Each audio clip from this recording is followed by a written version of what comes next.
Ladies and gentlemen, welcome to this podcast on the Africa Free Trade Area as part of our PwC Global of Customs and International Trade 2021. My name is Kabochi. I head the indirect tax practice across the Africa region. I have the privilege of being joined by several of my colleagues on the continent who specialize in international trade as well as customs. I'm joined by Abekue, Gyan-Quansah from Ghana, Maurice Mwaniki from Kenya, Herman, Fourie and Enock Kweka from South Africa, and last but not least, Harriet Nakadu from our Uganda office.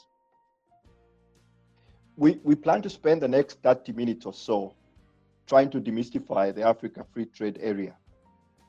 What exactly is the Africa Free Trade Area? What does it mean for the various stakeholders in African trade? And where are we in this journey of trying to get into a free trade area? And without further ado, I want to welcome my colleague Maurice to perhaps talk to us and try and define this Africa Free Trade Area and what actually it means for the African continent when it comes to trade. So Maurice, over to you. Thank you, Job. So the Africa Continental Free Trade Area is actually a trade bloc comprising of 55 member countries in Africa, with a combined GDP valued at approximately 3.4 trillion US dollars. Currently, we only have one country out of the 55 that is yet to sign the agreement. So it's actually touted or said to be the largest trade bloc globally by virtue of number of member states. 54 member states currently signed up. Again, it's important to mention that Africa has an estimated population of about 1.2 billion people, which is again a significant market by any estimate. So the objectives of the AfCFTA is actually to create a single continent-wide market for goods and services and to promote movement of capital and people across the continent. I think at this point it's also important to point out that the AfCFTA is a free trade area and not a customs union. However, the AfCFTA is expected to develop into a customs union over a number of years. And actually, the African Union's Agenda 2063 identifies a customs union to be the end game for this. Trading under the AfCFTA was actually launched on 1st of January 2021 after a 6 months delay.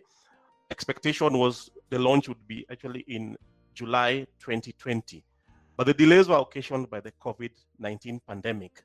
That said, the journey has begun, and so Africa is moving ahead. Now, the question then is, how does Africa stand to gain from this? I think historically, we know Africa has traded more with the rest of the world than with itself. And so it's time for Africa to trade with itself and Africans to trade amongst themselves. So the AfCFTA aims at boosting the inter-Africa trade by providing a comprehensive and mutually beneficial trade agreement and for member states to trade amongst themselves. This trade is then looking at covering goods and services, investments, intellectual property rights, and also competition policies being developed. Again, the AfCFTA is expected to eliminate customs tariffs on approximately 97% of the goods that are then traded amongst member countries. This will then encourage trade amongst African states. There are also other areas of policy that need to be covered. For example, trade facilitation, also having other quality standards to ensure that whatever is traded across the borders meets quality standards that are specified, and also to deal with technical barriers to trade that have been seen to hinder trade globally. With the implementation of this AfCFTA, we expect to see growth, accelerated growth of intra-Africa trade, which will then be serving as an engine for sustainable development of the continent. We also hope that with the development of the AfCFTA, Africa's voice will be strengthened in issues of trade policy globally and also global trade negotiations, where currently Africa seems to have a backseat. Finally, it's important for us to note that the benefits and developments that we are talking about will be seen over time. It's not a one-day affair. Rather, it's a journey that Africa has commenced. And we wish Africa all the best as we go through this journey. Thank you. Thank you, Maurice. Maybe if you allow me to pick up on a comment you made, the Africa Free Trade Area is not a customs union. And I then pick up the fact that Africa must have been trading with itself in the past. In actual fact, in certain conversations, when it comes to trade, Africa is described as a spaghetti ball of regional economic communities and various customs unions. How do you see the various economic blocks or current arrangements from a trade perspective playing out vis-a-vis the Africa Free Trade Area? Yes, you're right, Job. Actually, Africa has been trading with itself. And indeed, there are many regional economic blocks, RECs, in Africa. However, I think if you look at the agreement, it recognizes and acknowledges that these regional economic communities or blocks actually do exist. And the AfCFTA is then seeking to use this as a building blocks to the establishment of the AfCFTA. So what we are then saying is that the regional economic blocks are not going, they are going to remain. And that there's also the acknowledgement that some have already achieved higher levels of regional integration than the AfCFTA currently, and therefore will allow states to actually take advantage of these regional economic blocks. Then over time, the expectation is that they will collapse together and actually will have one Africa economic bloc. Again, it's also then expected that, until the AfCFTA achieves the full tariff elimination for the goods that have been identified, which of course will take a long time, member states are expected to utilize the regional economic blocks that currently exist, that they're already trading in. Finally, I think at the initial stages of implementation, we are likely to see countries that are not members or do not have common membership in regional economic blocks starting to take advantage of the AfCFTA because it then provides them an opportunity, as then they all come together and join this bigger African Continental Free Trade Agreement. Thank you, Job. Clearly, it sounds like it's an African agenda. Maybe, Harriet, if I was going to come to you and pose a question, as somebody sitting out of the African continent, why should I pay attention now that the Africa Free Trade Area seems to be an African agenda? Thank you, Job. Yeah, so Maurice mentioned that the free trade area is expected to eliminate customs tariffs on goods that will be traded amongst member states. So we are hoping that when this protocol on trade actually gets implemented and say the trade barriers get eliminated, it will ease the flow of goods and services within the trade bloc and subsequently increase the volume of international trade in the region. So this is where you come in as someone who is sitting outside Africa, because you find that there are several benefits that come along with the increased volume of trade.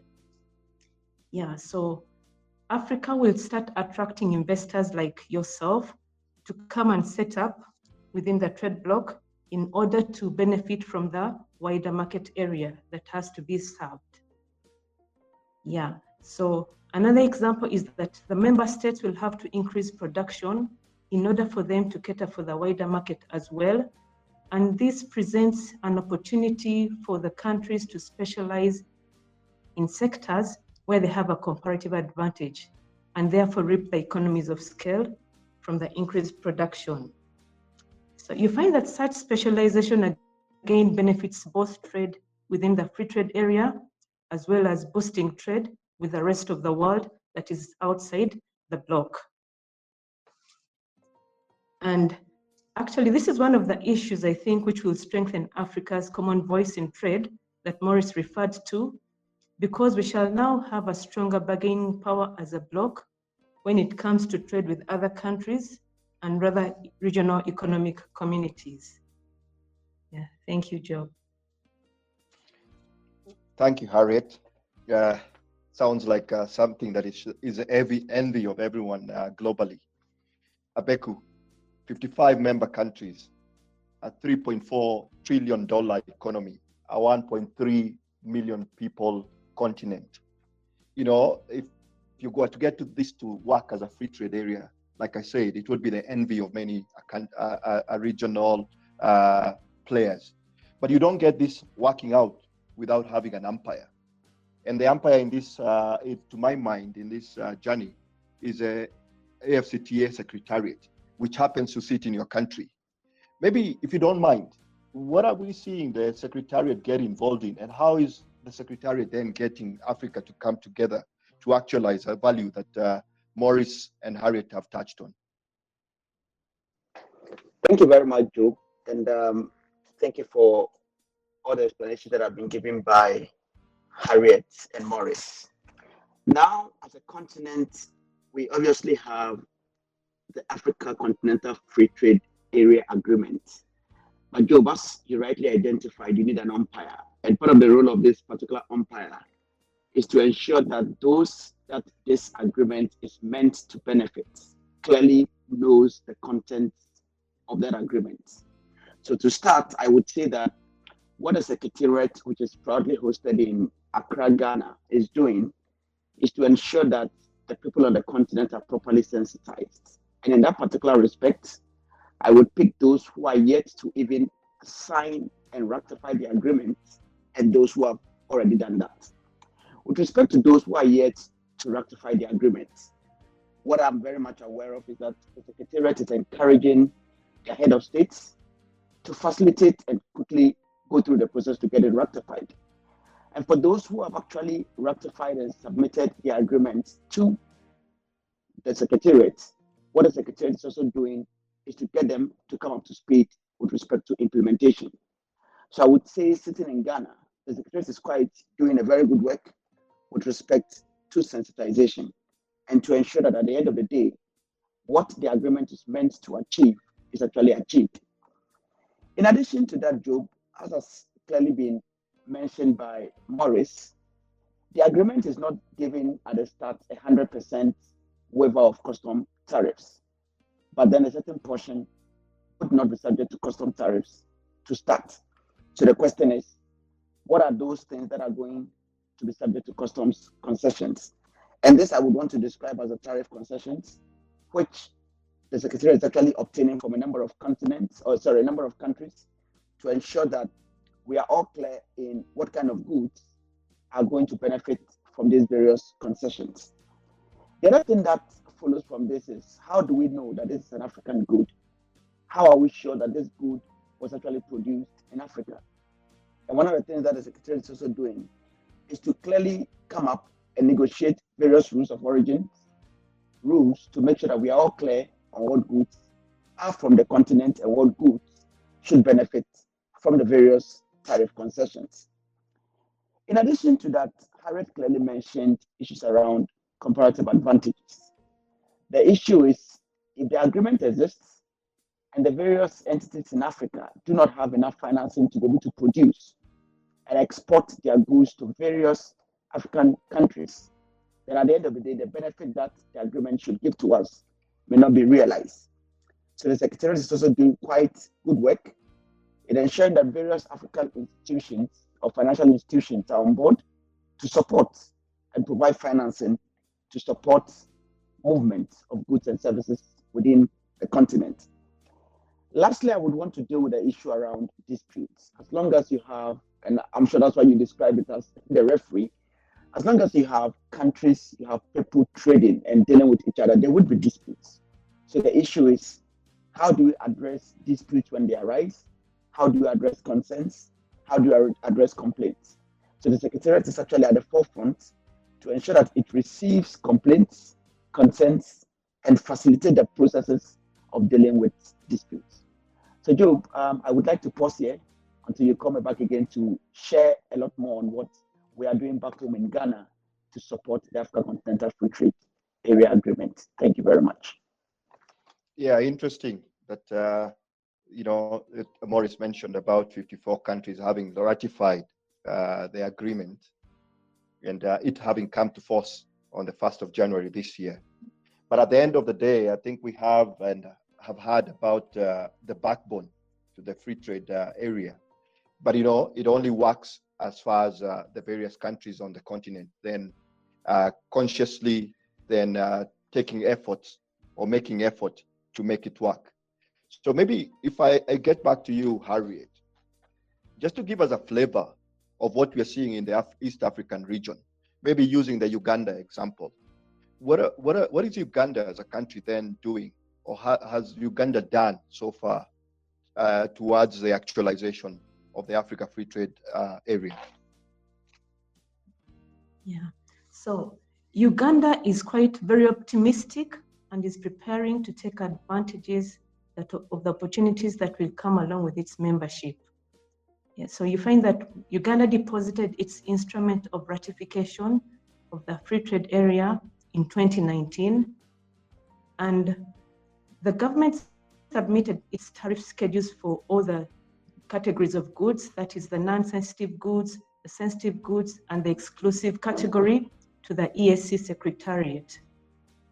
Yeah, again, we got various stakeholders in Uganda, like the Uganda Manufacturers Association, the Ministry of Trade, and the customs authorities, who were all represented and participated in the negotiations and compilation of the schedule of the East African tariff concessions. This is because they are all very optimistic of what's going to come out of it, and Uganda is ready to grab any opportunity that comes along in such discussions. Yeah. I guess, Harriet, I see an interesting element, and I think Maurice alluded to this when he said, we are not going to get rid of our existing customs unions and other regional economic blocs. So even as Uganda is getting into these conversations, I think it's paying attention to the fact that it's still a member of the East African community, which is a customs union. But maybe moving further south, and Enock, to bring you in here, are you seeing things play out differently in South Africa? Yes, Job. So actually, there's been a positive movement from the end of last year, where there was some publications of the tariff offer, the rules of origin, as well as the general notes to the South African tariff book. So from this side, we can see that the South African Revenue Services, SARS, has been very active in trying to implement this agreement. So if one tries to visit SARS website today, you'll see that the agreement has already been published and has already been implemented from the beginning of this year, which was the first day when the agreement went into force. So SARS is also offering technical workshops to traders and stakeholders, just to bring awareness of all the requirements and benefits of the agreement. Then speaking about agreements, you can see that the importers and exporters who wants to use the agreement or to benefit from the preferential tariff rates under this agreement are required to be registered with SARS. So as an initiative as well, SARS has tried to publish these requirements in its website for ease of access to the whole stakeholders. SARS has also updated its tariff as well as the electronic declaration systems. This is just to cater for the goods which are imported or exported under the agreement. We can see that even the tariff book itself, there's an additional column on the far right, just for showing these preferential rates of this agreement to the whole market. Another initiative that can be seen in South Africa is on the rules of origin. So although the rules of origin have been partly agreed so far, but SARS actually has indicated that all the outstanding matters should be finalized by June this year. So these are the few important initiatives that SARS have done so far, just to ensure the implementation process of the agreement. And as a South African, today can just stand in front of people and proudly say that there's a smooth administrative procedures to receive imports under the African Continental Free Trade Area. And in case anyone has question over the agreement, SARS also has this section on its website where there's a frequent asked questions as well. It's just for those common questions that they can easily get the knowledge about the whole agreement at large. Thank you, Job. Thank you, Enock. And maybe just switching on to the West Africa, Abekue, I guess there would be extra pressure on Ghana as a host nation for the Secretariat to make the Africa Free Trade Area work. What are you seeing in your part of the world? So thank you very much, Joe. And you are very right by indicating that there would be extra pressure. At the end of the day, you cannot host a secretariat in your country, and the objectives of the Africa Continental Free Trade Area Agreement is not realized. So what you can see is that there is a clear tone at the top, support for the agreement, and also to ensure that businesses and people in Ghana actually benefit from this agreement. So right from the president through to the vice, they have led a number of sensitization programs. There is an AfCFTA committee that goes around the country, educating people about the agreement and the benefit that it provides. The other thing that I would want to say is that the Ghana Revenue Authority, which is obviously a key stakeholder in ensuring that the agreement works, somewhere in January, and to be specific, somewhere around 18 January, actually came out to indicate that they are backing the AfCFTA Continental Free Trade Area Agreement, and that any country that can provide, or any exporter into Ghana that can provide certificate of origin from a member country would actually be supported, and ensure that goods would be imported to Ghana with the relevant concessions that are available. The other thing that I would want to share, and the other thing that I've seen, is that there are a number of business organizations. So, for example, the Ghana National Chamber of Commerce is actually helping its members also to get certificate of origins, to ensure that their members can also export into other member states in Africa, with the relevant benefits. So in brief, Joe, I would say that there is real support for the agreement in Ghana, right from the political leadership through to the various business organizations, among others. And the country is actually upbeat that the agreement would actually succeed. Thank you very much. Abekue, you introduced a good point that I was going to get to, as far as the private sector and the business community is concerned. So from the conversation so far, and as we try and bring the conversation to a close, what I gather is that the framework or the fundamentals of the agreement are in place. The various governments seem to be doing their own, or playing their part in making this agreement work. But then the question then would be posed, and Herman, maybe you can help me here. This agreement or the free trade area is not going to work without the business community or the private sector playing its part. And maybe, if you don't mind, how is business that is looking to take advantage of the free trade area required to act in the current environment? And what do you see as a role that PwC should be playing, or is playing, in making this free trade area work for Africa? Yes, Job. So by just listening to my PwC colleagues in the different Africa countries, I'm actually very encouraged, and I find a comfort in the wealth of knowledge the PwC Customs Network holds, specifically in relation to a very, very new African Continental Free Trade Area Agreement. But on the other side of the coin, for individuals and companies, I can see how intimidating and confusing it can be looking at the new Africa Continental Free Trade Area. As an individual, consider sitting with a map of the Africa continent in front of you, looking at those 55 member countries Maurice referred to, and then place over those 55 countries the existing REC blocks Maurice also referred to earlier, and you will note how they overlap. If a client asks detailed information in order to understand what all of these agreements have in common, and how companies can benefit from one or more of these agreements, such an individual will have to find contacts in 55 countries in Africa to provide country-specific information. And if not already in place, finding contacts will take a very long time, to achieve that. And such an individual or company may not even have the comfort that the information provided is accurate and correct. So at PwC, we already have that luxury to tap into our broad and strong African network to ensure that our clients can access the right expertise and obtain the correct information across Africa. companies looking at companies looking at reaping the benefits of the Africa Free Trade Agreement are not only encouraged to understand the benefits of the Africa Continental Free Trade Area, but also the benefits of the REC blocks Maurice referred to earlier.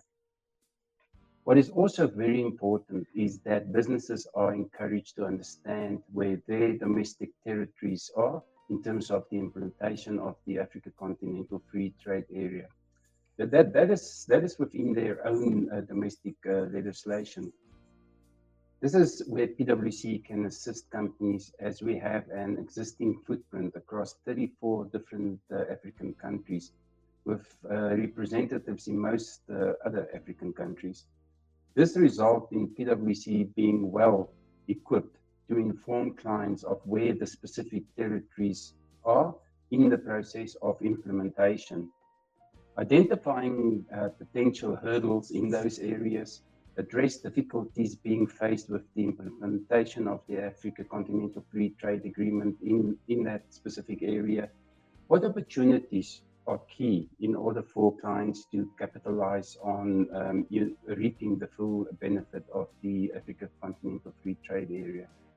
And we should not forget the old existing, the REC agreements that are still in place, identifying which agreement will give the best benefit. This means that current agreements may currently provide better benefits than the new Africa Continental Free Trade Agreement, but the new Africa Continental Free Trade Agreement may provide better benefits later on as proposed duty rates decreases. Also, businesses looking to reap the full benefits of the Africa Continental Free Trade Agreement are encouraged to understand the impact of this agreement on their businesses through an holistic lens. So PwC will offer a holistic approach in the sense that we will not only be looking at the benefits that the agreement can give to companies from a strictly customs and international trade perspective. We are actually assisting clients to look at their businesses' entire supply chain to identify potential risks and opportunities through an interconnected approach. This means examining international tax, transfer pricing, and customs and international trade aspects in one basket. Although it is important to understand the benefit from a customs perspective in relation to the general rate of duty in each of the 55 countries, as well as the preferential rate of duty each agreement may offer. But it's also important to consider the in-country requirements in relation to other taxes. One such example relates to transfer pricing policies and the effect that transfer pricing policies may have on the customs value of goods moving across borders between member states of the Africa Continental Free Trade Area. Although each member state is obligated to reduce the duty rate to zero, and most products over a specific period, it is important to note that other taxes may still be calculated on the customs value of goods originating and are imported from a member state.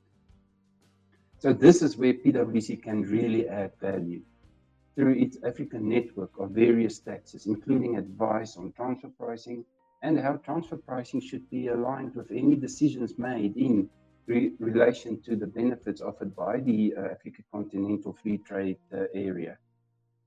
So in summary, from a PwC perspective, we have representatives and expertise that enable us to assist companies in expanding into Africa, with a view to take full advantage of the Africa Continental Free Trade Agreement.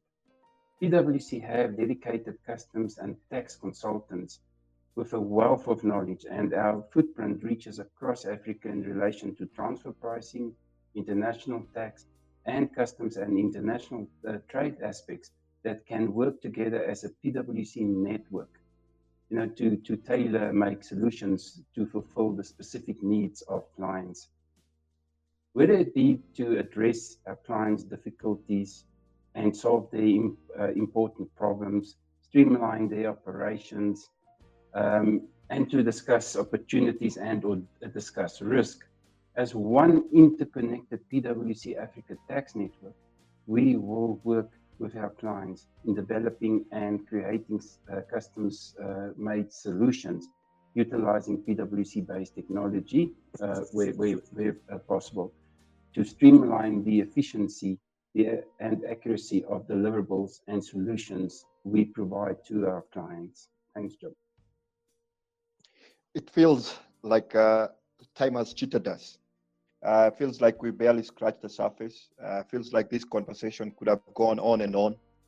But I think the phrase that Africa is open for business could not be truer than where we are at the moment.